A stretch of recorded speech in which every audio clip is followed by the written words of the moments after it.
మంత్రి డిపిఆర్ ఉందండి 2 వారాల్లో మీకు చూపెడతామంటాడు. ఇంకొక ఉప ముఖ్యమంత్రి గారు వచ్చి డిపిఆర్ లేదు ఏమీ లేదంటాడు. మరి డిపిఆర్ లేకుండా నువ్వు ఇల్లు ఎట్లా కూలుస్తావు?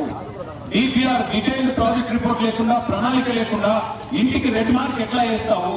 ఏది బఫర్ జోన్ అని నువ్వెవరు డిసైడ్ చేయడానికి? ఇదివరకు నీ గవర్నమెంటే పర్మిషన్ ఇచ్చింది, మీ గవర్నమెంటే పర్మిషన్ ఇచ్చింది కదా. ఇప్పుడు ఎవరిని అనాలి? మరి ఇప్పుడు ఎవరిని నిందించాలి? ఇదివరకు పర్మిషన్ ఇచ్చిన గవర్నమెంట్ ను చెప్పుతో కొట్టాలా? పర్మిషన్ ఇచ్చిన అధికారులను చెప్పుతో కొట్టాలా?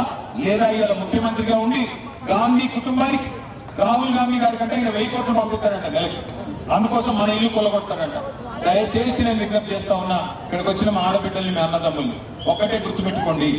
అక్కడెక్కడో చివరిన, ఆ చిట్ట చివరిన పైన బాపు గారి మీరెక్కడో ఇల్లు కొలగొడుతున్నారంట. నాకేంలే, నేను టీవీ చూసుకుంటూ, నా ఫోన్ చూసుకుంటూ కూర్చుంటా అంటే కుదరదు. అక్కడ కూలగొడుతున్నాడంటే తెల్లారి మీ దగ్గరకు వస్తాడు. అక్కడ కూలగొడుతుంటే మీరందరూ ఒక కాకిని కొడితే 100 కాకులు ఎట్లా అయితే వచ్చి కావు కావు కావు అని చెప్పి గోల చేస్తాయో, ఒక్క ఇల్లు ముట్టుకున్నా మేము వస్తాం, మీరు రండి, బుల్డోజర్ల కట్టాం.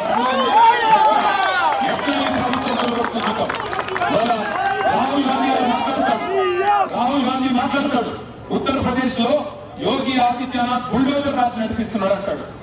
నీ గవర్నమెంట్ ఏం దిక్తుంది ఇక్కడ? ఈ గవర్నమెంట్ కూడా ఇల్లు ఒక్కొక్క ఇల్లు కూలగొట్టలేదా? మహబూబ్ నగర్ పట్టణంలో 150 మంది దివ్యాంగులు, కాళ్ళు చక్కగా లేని వాళ్ళు, చేయి చక్కగా లేని వాళ్ళు, కళ్ళు కనబడని వాళ్ళు, చెవులు వినబడని వాళ్ళు 150 ఇల్లు కట్టుకుంటే వీళ్ళు పోయి మొత్తం కూలగొట్టినారు.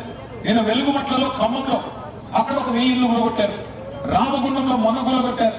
మళ్ళీ హైదరాబాద్ లో అయితే ఇంకా లెక్కలేదు. అందుకే ఒక్క మాట ఆలోచన చేయండి. నిజానికి ముఖ్యమంత్రి గారికి, ప్రభుత్వానికి చిత్తశుద్ధి ఉంటే బఫర్ జోన్ లో ఎఫ్టీఎల్ నిజమే అయితే ఎక్కడ మొదలు పెట్టాలి? మీరు చారిటీ బిగిన్స్ ఎట్ హోమ్, నీ ఇంటి నుంచి మొదలు పెట్టు. రేవంత్ రెడ్డి సొంత ఇల్లు, ఈ మాట జాగ్రత్తగా వినండి.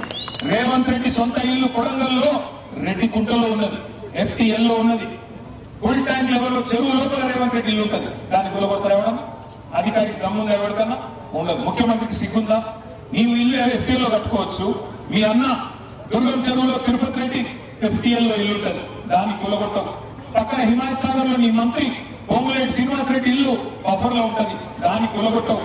నీ చీఫ్ విప్ పట్నం మహేందర్ రెడ్డి ఇల్లు చెరువు మధ్యలో ఉంటది, అది ముట్టవు. కానీ పేదవాడి కాడికి వచ్చేసరికి తేరగా దొరికిండ్రు.